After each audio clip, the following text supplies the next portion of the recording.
नमस्कार, राज की बात में आपका स्वागत है। आज हम बात करेंगे हेराल्ड हाउस से मिले सबूतों की, मल्लिकार्जुन खड़गे के पसीने छूटने की बातों की और साथ ही बात करेंगे अचानक से कांग्रेस में मचे हड़कंप और एक बड़ी प्लानिंग की जिसे हंगामा कहा जा रहा है। यह भी बात करेंगे कि आखिरकार कांग्रेसियों ने इस हंगामे के लिए काला ड्रेस क्यों चुना, काले ड्रेस के पीछे के राज को भी उजागर करेंगे जिसके पीछे एक बड़ी साजिश दिखाई पड़ रही है। तो शुरुआत करते हैं ईडी के उस छापे से जिसके कारण कांग्रेस में परेशानियां बढ़ गई। अचानक से लगने लगा कि अब सोनिया गांधी और राहुल गांधी के खिलाफ इतने सबूत इकट्ठे हो गए हैं कि ईडी उसे कोर्ट के सामने पेश कर सकती है। ईडी किसी भी स्तर पर सोनिया गांधी और राहुल गांधी को पूछताछ के लिए बुलाकर हिरासत में नहीं लेना चाहती है, बल्कि वो सबूत इकट्ठा कर रही है कि इतने सबूत हो जाएं कि मनी लॉन्ड्रिंग के मामले में, पीएमएलए केस के मामले में ऐसा ठोस सबूत दिया जाए कि कोर्ट डायरेक्ट उन्हें गिरफ्तार करने का ऑर्डर दे, कोर्ट से वारंट इशू हो ताकि इन लोगों को पॉलिटिकल माइलेज लेने की जरूरत या पॉलिटिकल माइलेज लेने का मौका न मिल सके और ये न कह सके कि ईडी ने इतने दिनों तक पूछताछ की और उस पूछताछ के बाद फिर से आगे की पूछताछ के लिए उन्हें हिरासत में लिया गया, बल्कि डायरेक्ट सोनिया गांधी और राहुल गांधी को गिरफ्तार करने का आदेश मिले, उसके लिए वारंट कोर्ट से इशू हो और इसी बात के लिए सबूत इकट्ठे किए जा रहे हैं। जब राहुल और सोनिया से पूछताछ हुई थी तो उस पूछताछ में बहुत सारे मामले और प्रश्न अनसुलझे रह गए थे, लेकिन उसके साथ ही यंग इंडियन के दफ्तर पे छापेमारी की गई, क्योंकि ये वही कंपनी है जो इस पूरे कॉन्स्पिरेसी, पूरे घोटाले की जड़ है, जिसमें दोनों माँ बेटे का 38% शेयर है, 76% शेयर के मालिक हैं। और सामान्य तरीके से देखा जाए तो ये क्रिस्टल क्लियर है, जिसका जवाब कभी भी प्रेस कॉन्फ्रेंस में राहुल गांधी नहीं दे पाते हैं कि एक कंपनी जिसकी वैल्यू लगभग 2500 से 5000 करोड़ के बीच है, उस कंपनी के ऊपर अगर 90 करोड़ का लोन होगा, उस कंपनी के ऊपर अगर कोई गतिविधि नहीं करने के लिए दिवालिया भी घोषित कर दिया जाएगा, तो 90 करोड़ के लोन वाली वो कंपनी जिसकी प्रॉपर्टी करीब करीब 5000 करोड़ की है, वो किसी दूसरे को 50 लाख में अपने सारे प्रॉपर्टी नहीं बेच सकती। राहुल गांधी जब प्रेस कॉन्फ्रेंस करके मोदी सरकार पे आरोप लगाते हैं तो उन्हें सिर्फ एक दो सवालों का जवाब दे देना चाहिए कि अगर 5000 करोड़ की कोई कंपनी है जिसकी प्रॉपर्टी दिल्ली में ही 2 से 2500 करोड़ की है, लखनऊ में है, पंचकुला में है, पटना में है, वो कंपनी अगर घाटे में चल रही है तो उस कंपनी की प्रॉपर्टी की नीलामी करके उस घाटे की भरपाई की जा सकती है, न कि औने पौने दाम में उसे खरीद कर। अगर 90 करोड़ का लोन और 50 लाख रुपए में कंपनी खरीदी गई तो भी उसकी पूरी कीमत 90 करोड़ 50 लाख ही आकी जाएगी। तो उसके बाद जो 4995 करोड़ रुपए की बात होगी वो कहां से आएगी और उसका फायदा किसको मिलेगा, इसका जवाब राहुल गांधी नहीं दे पाते हैं। लेकिन यंग इंडियन के दफ्तर में जब ईडी का छापा पड़ा तो मल्लिकार्जुन खड़गे परेशान हो गए, क्योंकि मल्लिकार्जुन खड़गे यंग इंडियन प्राइवेट लिमिटेड के सीईओ हैं और सीईओ को ही बुलाया जा सकता था उसके दस्तावेजों से संबंधित जानकारी की पूछताछ के लिए। मल्लिकार्जुन खड़गे को समन भेजा गया और वो समन जब भेजा गया तो वो यंग इंडियन के दफ्तर पहुंचे भी, लेकिन तत्काल भागकर फिर चले गए। इसी के कारण उस दफ्तर में ईडी को ताला लगाना पड़ा और मल्लिकार्जुन खड़गे वहां से भागे हुए कांग्रेस के मुख्यालय पहुंचे, सोनिया गांधी और राहुल गांधी से बातचीत की और कांग्रेस मुख्यालय में बड़े बड़े नेताओं का जमावड़ा हो गया। ये लोग इस बात की चर्चा करने लगे कि अगली बारी किसकी होगी, यानी कांग्रेस मुख्यालय के ऊपर भी छापेमारी की जा सकती है, उसके साथ सोनिया गांधी और राहुल गांधी के घर पर भी छापेमारी होगी। ये मंथन चला और उसके बाद ये भी विचार किया गया कि अब एक बड़ा हंगामा करना जरूरी है, मुद्दा कोई और उठाओ, और इसलिए कि सरकार के ऊपर एक दबाव हो, और जब राहुल गांधी और सोनिया गांधी को गिरफ्तार किया जाए तो उस समय कांग्रेस सिर्फ ये बात उठाए कि इस महंगाई और बेरोजगारी के मुद्दे पर जो कांग्रेस सरकार को घेर रही है उसी के कारण इन्हें गिरफ्तार किया जा रहा है। और इसलिए रातों रात एक प्लान बनी और साथ ही एक समय भी चुना गया, और उसी समय के चुने जाने को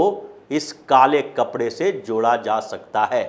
क्योंकि काले कपड़े का राज भी उस समय से ही निर्धारित होगा। तो मल्लिकार्जुन खड़गे ने बैठकें की और उसके बाद वो राज्यसभा में अगले दिन की बैठक के लिए पहुंचे। वहां भी उन्होंने सरकार पर दबाव बनाने की कोशिश की कि उनसे पूछताछ न की जाए। उन्होंने साफ तौर पर कई बार ये मुद्दे उठाए कि जब पार्लियामेंट का सेशन चल रहा है तो ऐसे समय में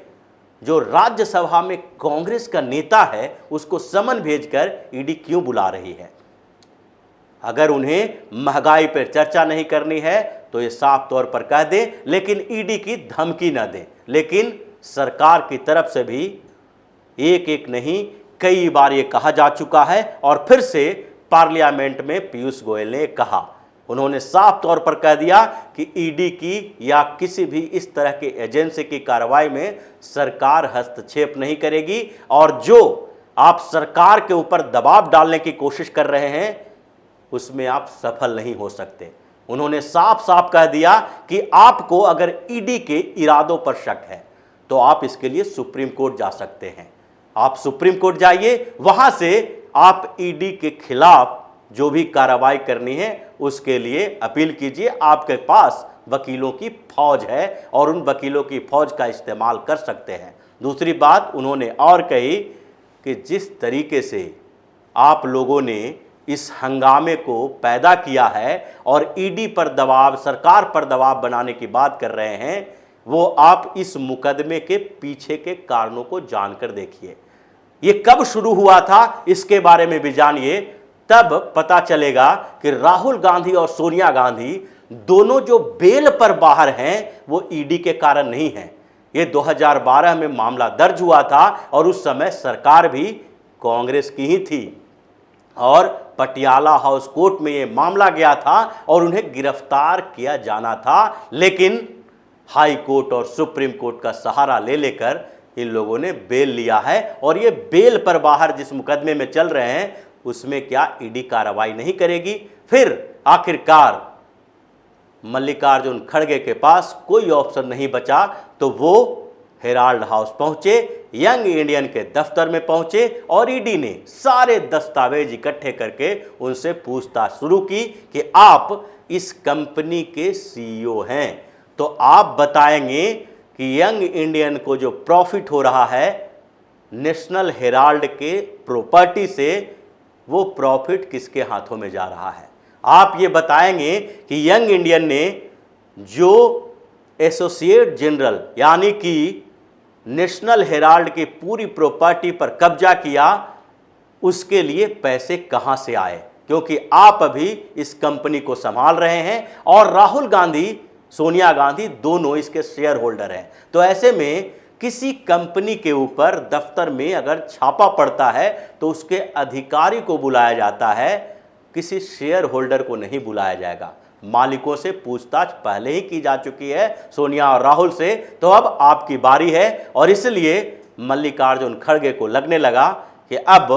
सोनिया और राहुल के साथ वो भी जेल जाएंगे। और फिर मामला कांग्रेस के अंदर गया और इन लोगों ने एक बड़ी प्लानिंग की और फिर महंगाई के मुद्दे पर सड़कों पर उतरकर हंगामा करना शुरू कर दिया। उसमें भी इन लोगों ने काले कपड़े पहने। काले कपड़े मतलब बहिष्कार का प्रतीक। ये बहिष्कार क्यों और किसका? देश का, सरकार का, या फिर महंगाई का? ये बड़ा सवाल है कि इन लोगों ने सरकार का बहिष्कार किया, देश का बहिष्कार किया, या उसका बहिष्कार किया जो इस दिन के लिए सबसे इंपॉर्टेंट माना जाता है। 5 अगस्त 2019 को एक बड़ा फैसला आया था। वो फैसला था कश्मीर से आर्टिकल 370 को कमजोर किया जाना, यानी विशेष अधिकार खत्म किया जाना, और उसका विरोध जम्मू कश्मीर में हो रहा है। मुसलमान उसका विरोध कर रहे हैं और फिर से कश्मीर को विशेष अधिकार दिलाने के लिए ये लोग मांग भी कर रहे हैं। उसके साथ ही आज अयोध्या दिवस भी मनाया जाता है और ये फैसला दोनों के खिलाफ था, यानी कि मुसलमानों को खुश करने के लिए महंगाई का बहाना बनाकर इन लोगों ने काले कपड़ों में एक बहिष्कार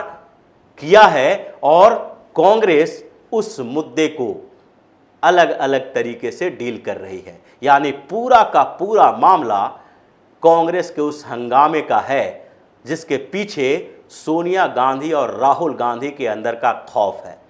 दोनों ही खौफ में हैं कि अब उन्हें जेल जाना भी तय है और सजा तो मिलनी ही होगी। जो कुकर्म इन लोगों ने किए हैं उसकी सजा मिलनी अब तय है और उसके लिए सबूत भी मिले हुए हैं और उन सबूतों को ईडी इकट्ठा कर रही है और वो हिरासत में अब नहीं लिए जाएंगे। जिस तरीके से ईडी कस्टडी में सत्येंद्र जैन कोहली, नवाब मलिक को, अनिल देशमुख को या संजय राउत को, इन लोगों को कस्टडी में लिया है, उस तरीके से राहुल और सोनिया गांधी को कस्टडी में नहीं लिया जाएगा, बल्कि सारे सबूतों का चिट्ठा कोर्ट में पेश किया जाएगा।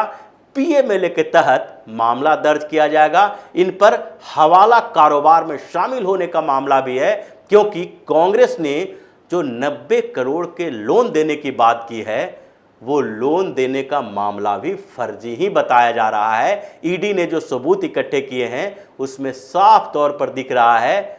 कि ये लोन दिया ही नहीं गया था। अगर लोन दिया गया है तो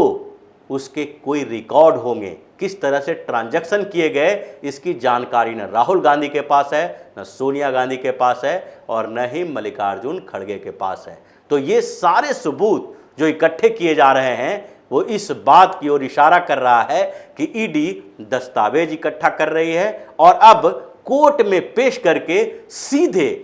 पीएमएलए के तहत मामला दर्ज करेगी और कोर्ट से वारंट इशू होगा और दोनों को गिरफ्तार किया जाएगा और फिर कांग्रेस का खेल खत्म होगा। तो इसी तरह की खबरों के साथ फिर से हाजिर होंगे। तब तक के लिए बने रहिए हमारे साथ और देते रहिए हमें सहयोग, ताकि इसी तरह की खबर हम आपके लिए लाते रहें। धन्यवाद।